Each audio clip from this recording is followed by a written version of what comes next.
Hello,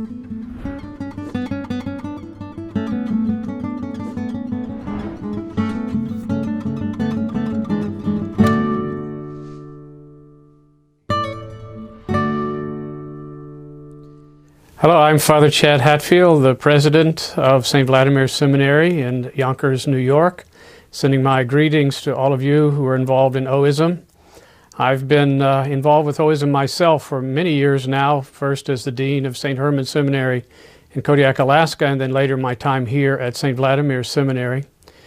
I believe my task at hand is to actually say a few words that will be useful to you as seminarians, people who are studying theology and preparing for various levels of ministry, priesthood, chaplaincy, teachers, academics, youth leaders, choir directors, all of those things. So I'm going to take you through a process today which may be a little bit challenging for some of you. It may be something for which there will be some of you who will be giving me the triple amen, saying that you agree. But what I'm going to do is really introduce you to the world in which you are going to be moving into after you graduate from whichever seminary it is that you are now currently attending. We're going to begin with the words nuns and duns, words that we have become familiar with just in very recent years, which evolved out of a survey that was done by the Pew Research Institute. Their findings show that we have a growing population in American culture of people who religiously identify as nun, N-O-N-E-S, or duns, D-O-N-E-S.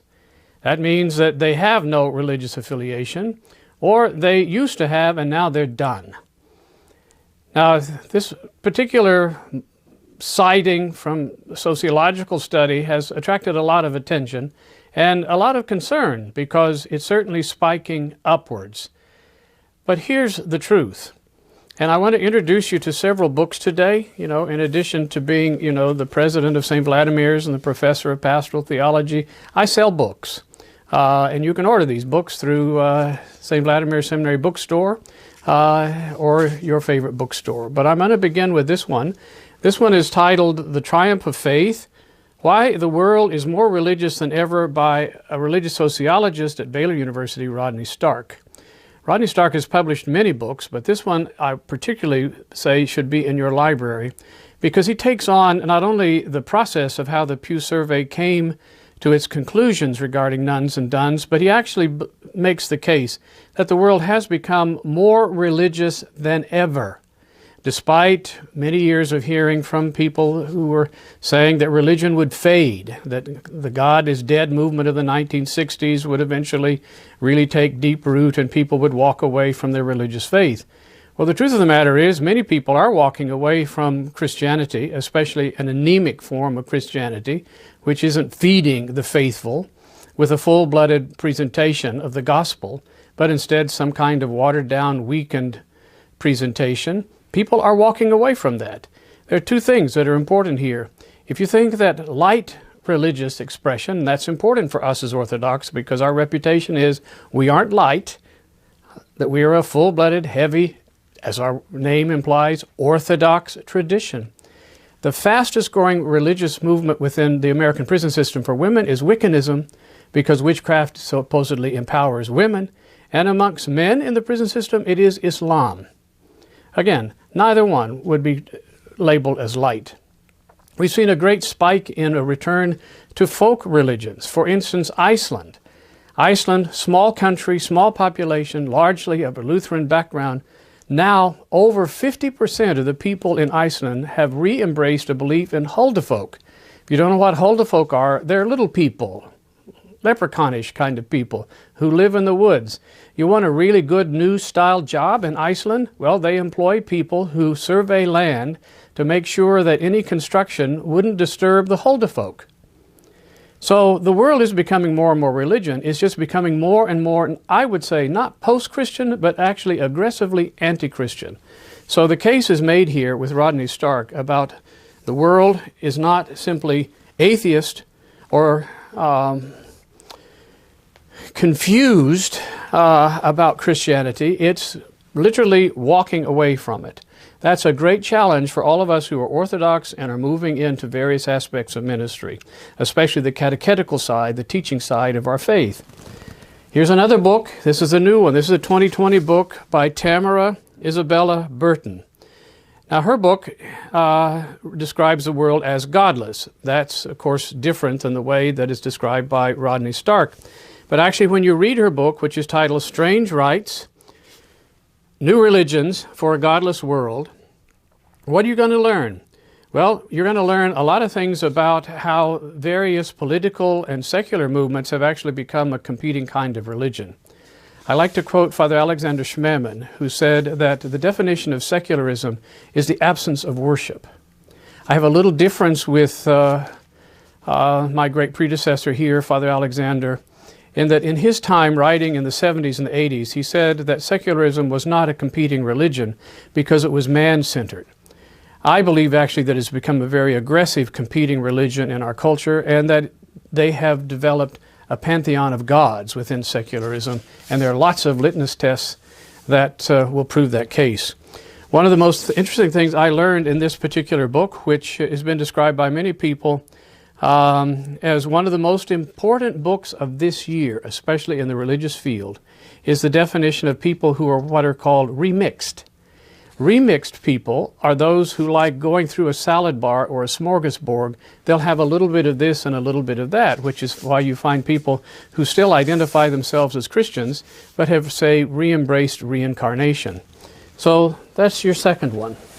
Another one that I'd put on your reading list is this one by Ross Douthat, who's a New York Times columnist, Bad Religion, How We Became a Nation of Heretics. You and I believe that we live in a country that has such strong Judeo-Christian foundations. But the truth of the matter is the decline of what we would call Orthodox Christianity, that's the small o, more traditional Christianity, is critiqued here in a way that helps us to understand how people have moved away from the orthodoxy that you and I embrace, hold to be true. So there's your third one. Here's the next one. If you haven't read The Benedict Option by Rod Dreher, you need to read it. And I'll be telling you why I think, again, this is absolutely an essential book for you to have. Charles Chaput, the recently retired Roman Catholic Archbishop of Philadelphia, said, describing this book, "It is a terrific book, provocative in its content, shrewd in its insights, vivid and engaging in its style. The strength of the Benedict Option is not just its analysis of our culture's developing problems, but its outline of practical ways Christians can, this is important, survive and thrive in a dramatically different America." For anybody in an Orthodox seminary preparing for various ministries, especially the priesthood, this book is essential. His latest book, which is, of course, all the rage, New York Times bestseller list, Amazon bestseller list, is called Live Not by Lies, a Manual for Christian Dissents. Rod Dreher will actually be giving the annual Schmemann Lecture here at St. Vladimir Seminary in January, where his focus is going to be you, seminarians, and preparing you for the world in which you are going to be exercising your various ministries. So here's the last one. The last one is, again, a recently published book. It's a collection of essays that were offered at Holy Trinity Seminary in Jordanville, New York last year. The title is Healing Humanity, Confronting Our Moral Crisis. Because if there's anything that's at the top of the list in terms of challenging traditional Orthodox Christianity, it is the collapse of our moral fabric.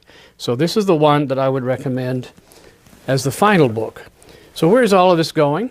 Well, I would say that at the moment there are three great movements happening within our Orthodox world, not just here in America, but I'm going to focus especially on the North American, the U.S.-Canadian connection.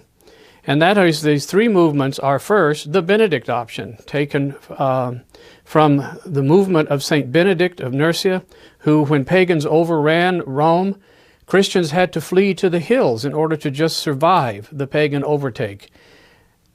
Those Christians, following St. Benedict and other ascetics, simply regrouped in the hills until such time as they were able to come back and again reconvert people in the urban areas and in the Roman Empire. That's one option that's going on. That's especially important for taking control of our own lives and especially the education of our own children. So it's a bit like Noah's Ark. We build an ark, we ride through the storm. Eventually, when the storm subsides, we're able to come back and begin again. The second option is called the St. Constantine movement. This movement is probably personified by maybe the voice of John Mark Reynolds, the headmaster of St. Constantine's School in Houston, Texas, but there are others. The Constantine movement says this: it's time to steel up and re-engage with full momentum to sort of take back the turf that we've lost, to represent Christianity, Orthodox Christianity, in a very vigorous way. The third movement I would call the Accommodationist Movement. And the accommodation movement, I suppose, in the Orthodox Church in America is probably best known, best centered at public orthodoxy, which is part of Fordham University's fabric. It gets a lot of attention, but what does the Accommodationist Movement stand for? It means embracing the zeitgeist. If you don't know zeitgeist, it's a nice German word which means the spirit of the age. Lord Acton once said, "He who weds the zeitgeist soon finds himself a widower." What are they after with the accommodation movement? That is to dial everything down in the Orthodox world, because you know when you're full-blooded and present the full faith of the church, they think it puts people off. I'd say look at the example of mainline Protestant Christianity, which is in an enormous, serious decline.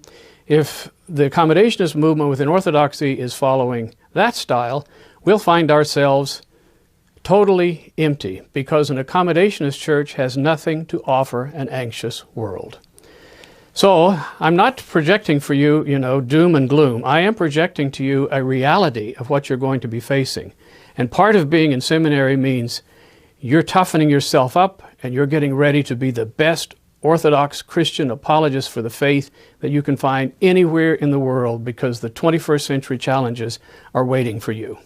God bless you, and God give you strength to accomplish those good things which you have put your hand to the plow to accomplish by standing up and enrolling in whatever seminary you happen to be in.